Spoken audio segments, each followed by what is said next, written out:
Thank you very much, Paula. Thank you, sir. Before we begin, we have a little announcement. It's just going to be put out over the wires that Skadden Arps, the highly respected firm, Skadden Arps, Slate, Meagher, and Flom, announced the following agreement regarding a series of actions that were taken by Skadden. And it reads, number one, Skadden will provide a total of at least $100 million in pro bono legal services during the Trump administration and beyond to cause that the president and Skadden both support. This is something we both support in relation to the following areas: assisting veterans and other public servants, including members of the military, law enforcement, and on and on. Number two, Skadden will commit to the mission of providing pro bono legal services to a wide variety deserving organizations and individuals. Skadden is committed to funding no fewer than 5 Skadden Fellows. That's a scholarship fund that they've set up. And number three, and again, we're going to put this out in much greater detail, that Skadden affirms and commits to merit-based hiring, promotion, and retention. Again, that will go on for a little while, and you'll read that. And Skadden will not deny any representation to clients, such as its members or members of politically disenfranchised groups who have not historically received legal representation from major national law firms, etc. So this is going out now, and I'm instructing my people to release it. And this just was announced, so you can you'll get it in. This was essentially a settlement, and you'll be able to read that in great detail. We appreciate Skadden's coming to the table. As you know, other law firms have likewise settled the case, and it's a shame. What's gone on is a shame, but we very much appreciate their coming to the table. But we're here for right now a different reason. It's a very important one, because today we're thrilled to swear in our interim U.S. Attorney for the District of New Jersey, Alina Habba. Congratulations, Alina.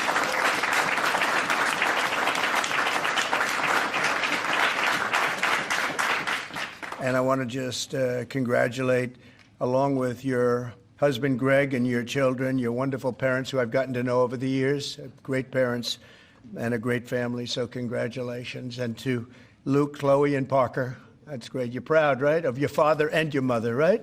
Both. Not just your mom, right? Your father, too. He's done pretty well. He's a good guy and very successful man. I also want to thank Attorney General Pam Bondi. She's been incredible, by the way. She's, I don't want to brag, but I've been watching her for the last couple of weeks, and she's been incredible. Thank you very much, Pam.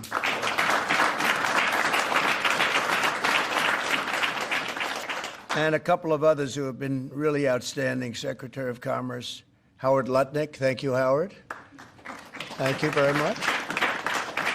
And I think I see Scott there. He has been, this is somebody at the Treasury. Nobody's going to outfox Scott, right?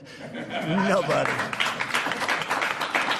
And he's waiting for Liberation Day, right, which is April 2nd. We wanted to do it April 1st, but that has some negative connotation. And I see Sebastian Gorka there. Thank you, Sebastian, very much. That's very much. Kevin, thank you very much. We have great people. Susie Wiles, most powerful woman in the world. She was just rated the most powerful woman in the world. If you think about it, I guess it's true when you think about it. Anyway, thank you, Susie. And Director Kash Patel. Where's Kash? Kash is fantastic. Fantastic. Thank you, Kash.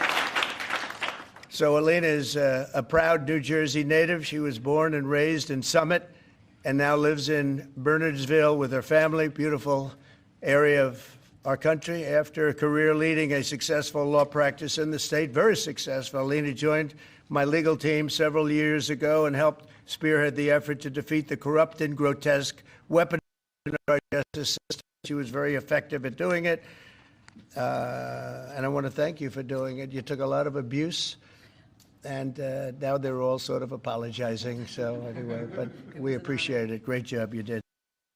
Thank you for allowing her to do it, because your life wasn't made any easier, was it? Huh? They even came after him. They didn't come after the kids. They would have waited about a year or two. You're very lucky. You're very lucky.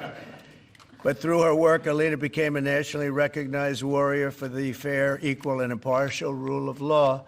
She also served as a key member of my successful 2024 campaign for president. You saw her doing a lot of explaining and doing it very well.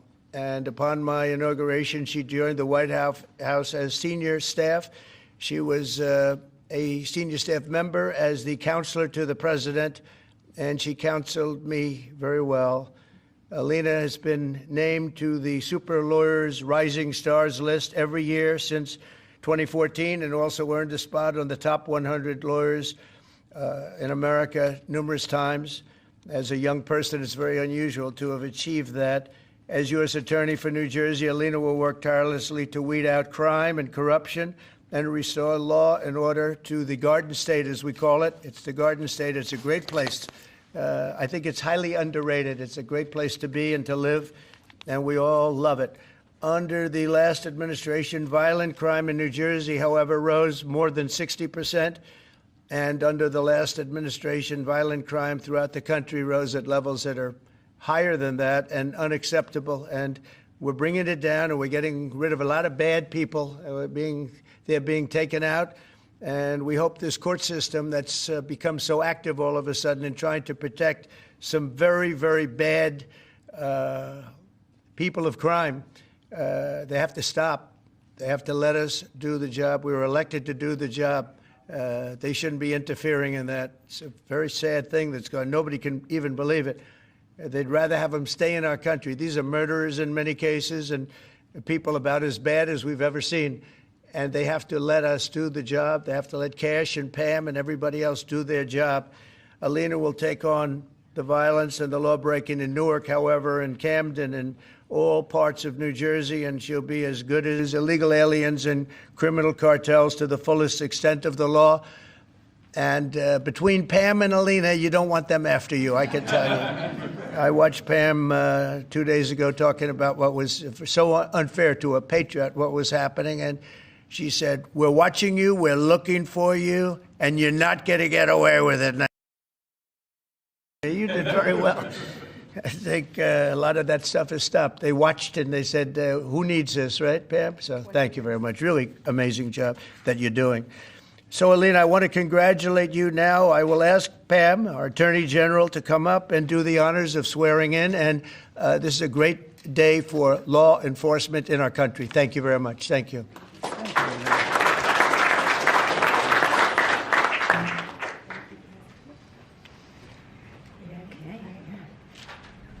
you. Place your left hand on the Bible, all right, and raise your right hand.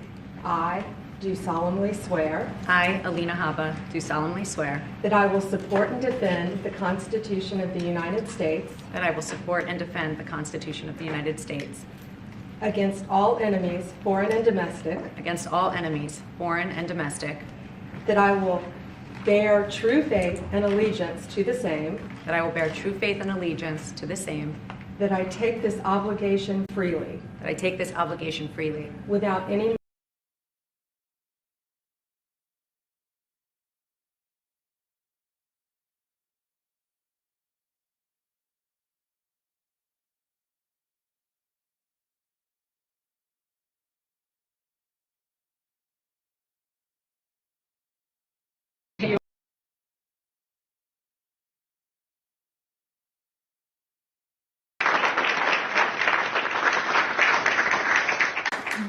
Thank you so much, President Trump.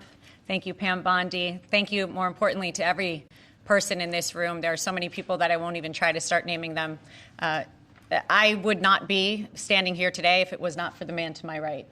If, as a person who's a first-generation American with parents that came in legally, I would like to say that I do not ever, ever take for granted that every dream that I ever could have imagined I have surpassed because of this administration, because of President Trump. 4 years ago, he entrusted faith in me as his personal attorney, and I have been on the journey of a lifetime every single day for that. But I have also been with him through some very dark days when I lost faith in our justice system, when I saw things that I never, ever thought I would ever see. And From being outside the courtroom steps, defending him and defending our great nation, I saw the most resilience I've ever seen in my life. This man kept fighting for America, and I'm just so honored that now I get to fight for the state of New Jersey. I will do a good job, sir. I will clean it up, and we're going to make New Jersey great again. Thank you so much. Thank you.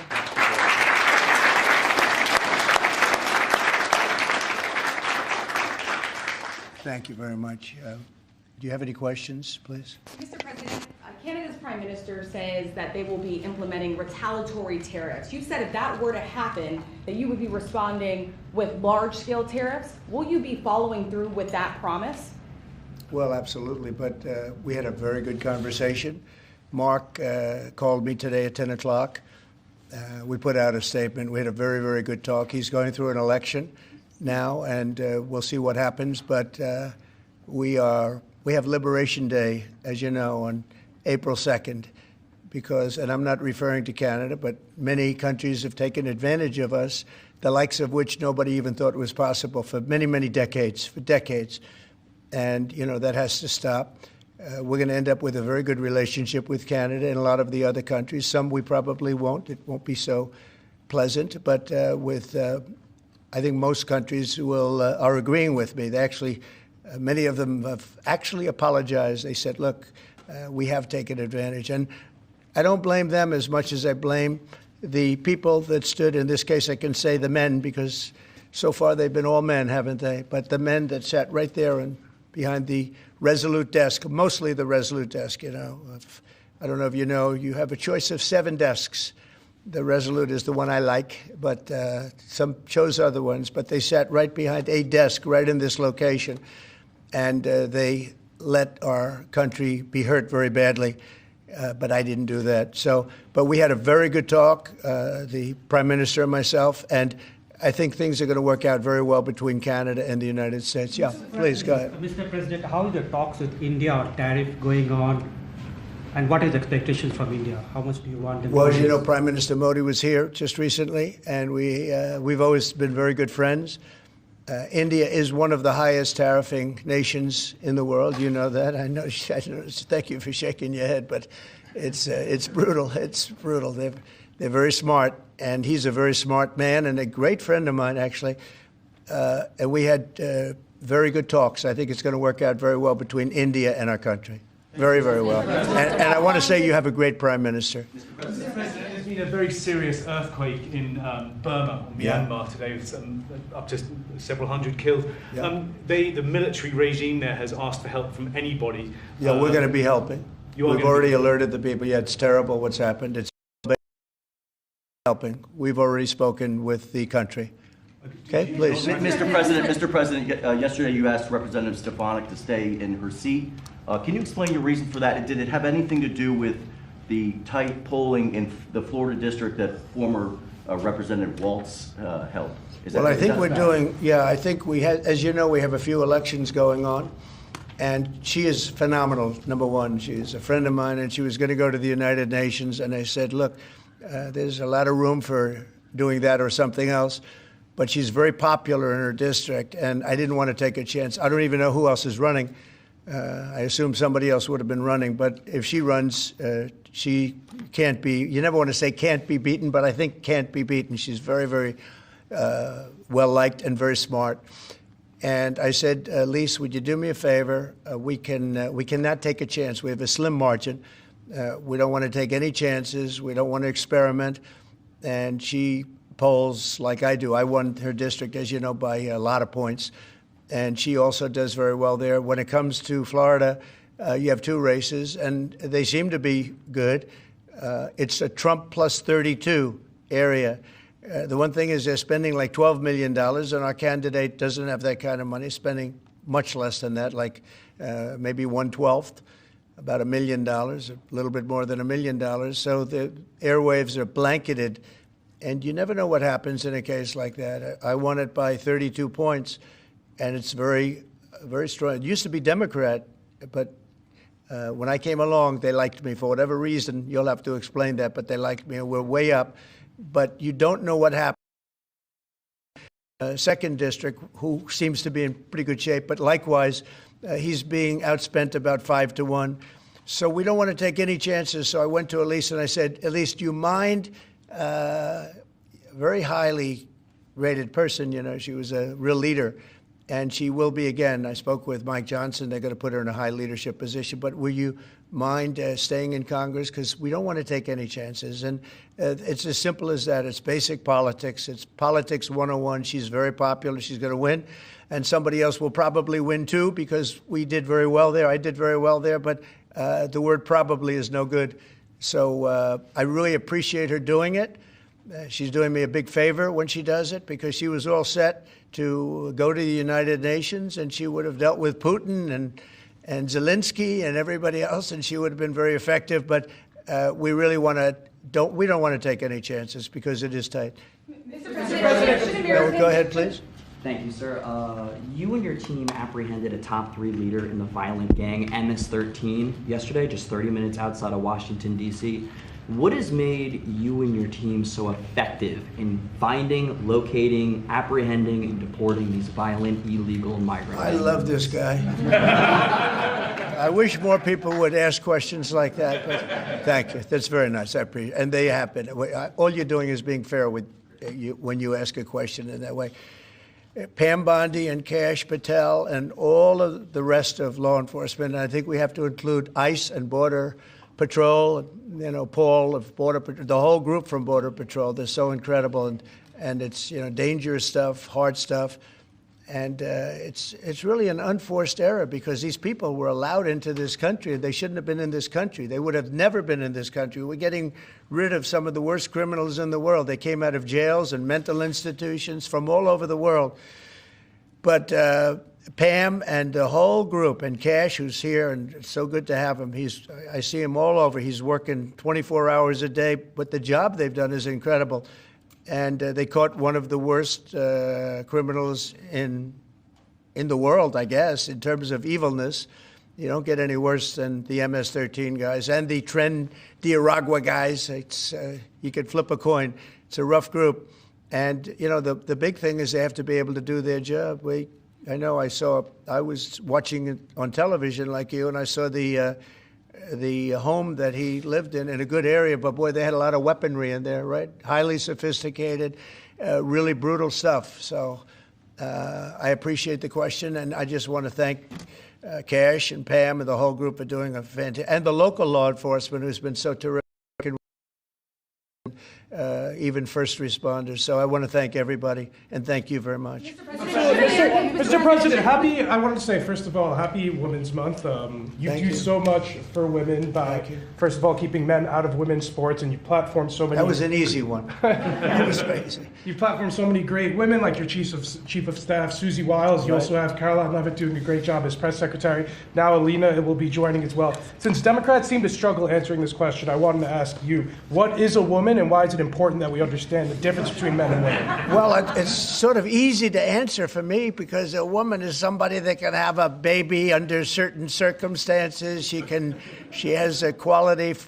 A woman is a person who's much smarter than a man, I've always found. A woman is a person that doesn't give a man even a chance of success.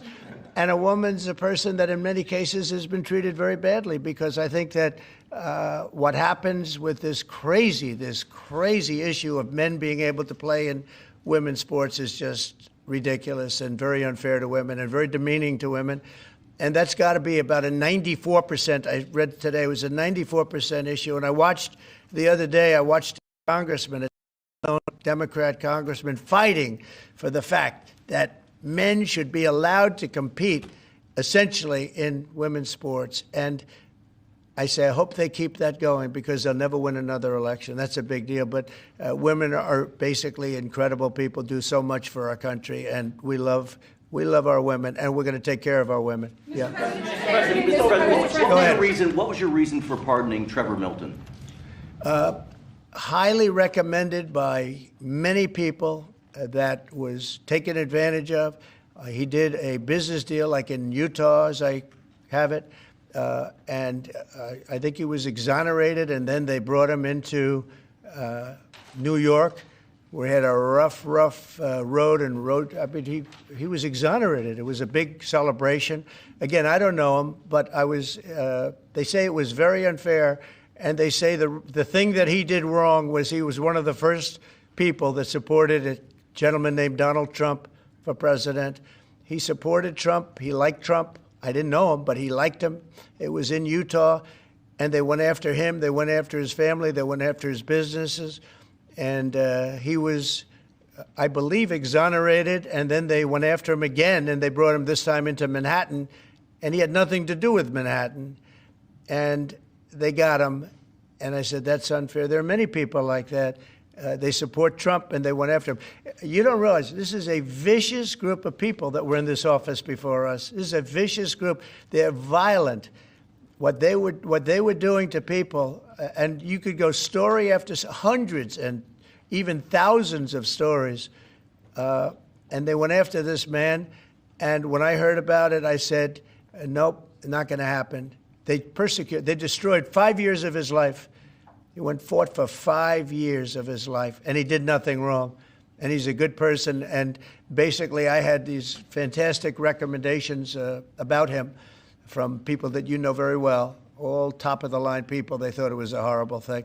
There are many such cases, by the way, many such cases. Should Americans buy cars now if they want to avoid Please go higher ahead. prices?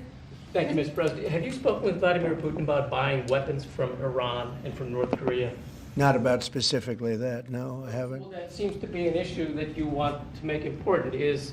Well, I'm making all issues important. You got a lot of important issues. You also have the children issue that's important. You know, a lot of children are living in Russia right now. That's a horrible situation that would have never taken place if I was and the country is being decimated. But, you know, they're losing 2,500 on average young men, mostly men, almost in all cases men, actually, but young men every single week, 2,500, and they're not from our country. They're from Ukraine and they're from Russia, but it's human lives, and if we can get it stopped, and I think we're making progress. But there's a lot of ill will between the parties. Should Americans buy cars now if they want to avoid higher prices? And then just to follow No, I don't think so. I think you're going to have a country that's going to boom.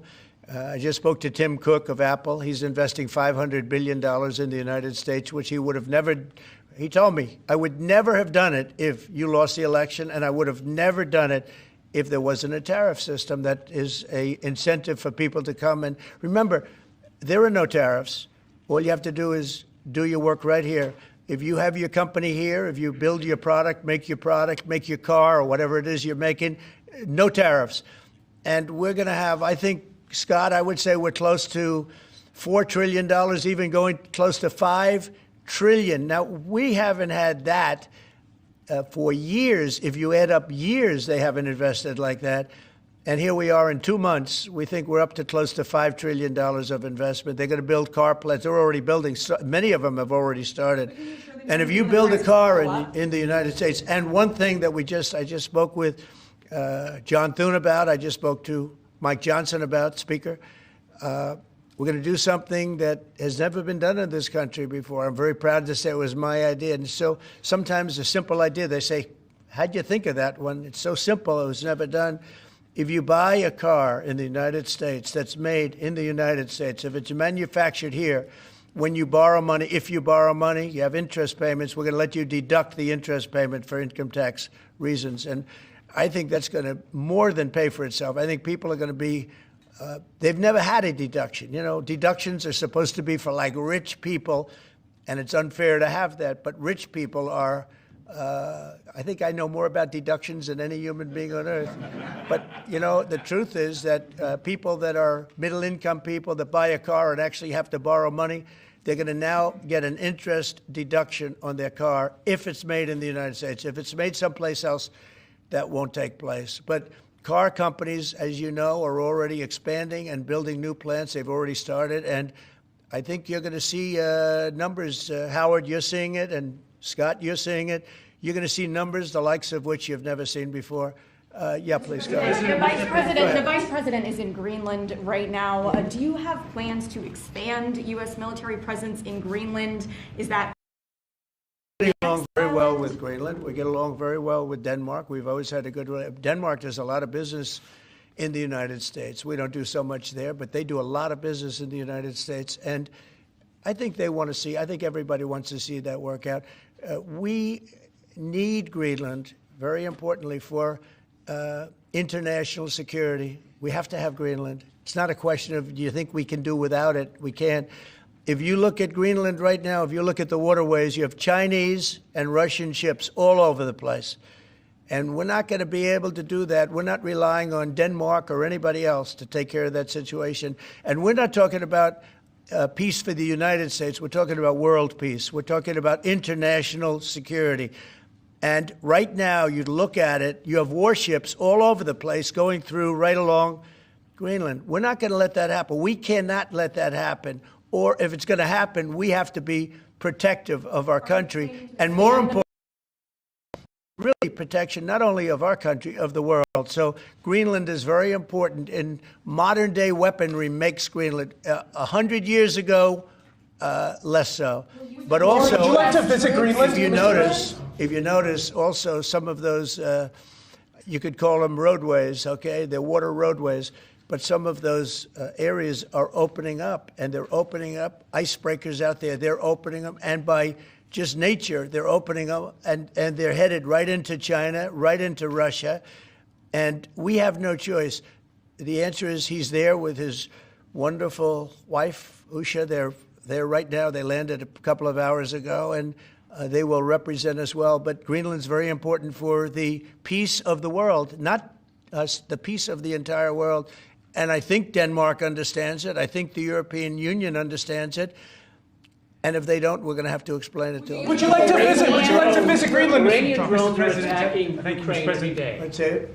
Iranian drones are attacking and killing Ukrainians every day. Why aren't you doing something about that? Well, we're going to see what happens with that. I'm getting reports on that, and we're looking at a report. You're right.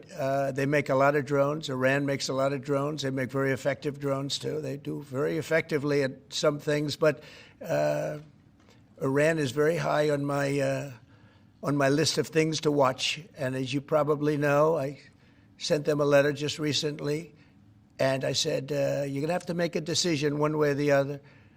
And we're going to either have to talk and talk it out, or very bad things are going to happen to Iran. And I don't want that to happen. Big preference, and I don't say this through strength or weakness. My big preference is we work it out with Iran. But if we don't work it out, bad things are going to happen to Iran. Okay, thank you very much, everybody. Thank you. Guys, let's go. Come on, guys. Thank you, everyone.